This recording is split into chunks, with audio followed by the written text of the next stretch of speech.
वरुड तालुक्यातील डवरगाव शेतशिवारात बिबट्याने केली गायीची शिकार। आता सोन्याचे दागिने खरेदी करण्यासाठी तुम्ही देऊ शकता महिन्याप्रमाणे पैसे।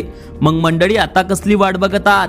या आकर्षक योजनेचा लाभ घेण्यासाठी आजच भेट द्या खंडेलवाल ज्वेलर्स, केदार चौक, वरुड। शेतकऱ्यांमध्ये बिबट्याची दहशत कायम।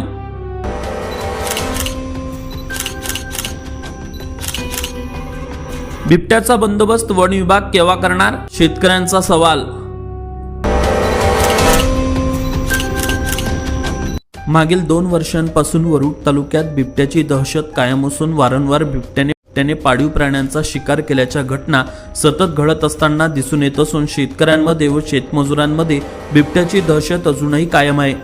वरुड तालुक्यातील डवरगाव येथील विठ्ठल डेनकर यांच्या सदापूर शेतशिवारात 16 जानेवारीच्या रात्री शेतात बिबट्याने गायीचा शिकार केल्याची घटना 17 जानेवारीला उघडकीस आली असून वन विभागाने घटनास्थळी जाऊन पंचनामा सुद्धा केला आहे।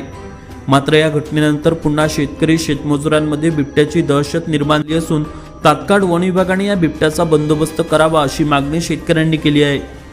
विशेष म्हणजे वरुड तालुक्यात अनेक शेतकरी हे रात्री सुद्धा शेतात मोटर पंप सुरू करण्यासाठी व शेतातील पिकाचे जंगली प्राण्यांपासून संरक्षण करण्यासाठी जात असतात किंवा पाळीव प्राण्यांचा चारा पाणी करण्यासाठी जात असून अनेक शेतकऱ्यांच्या शेतात गाय, वासरू, बैल गोठ्यात बांधले असतात।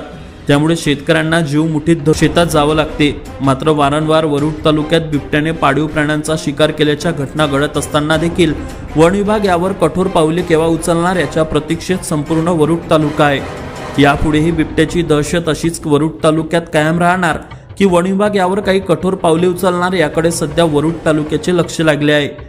Avinash Bansod, Amravati today news, Warud.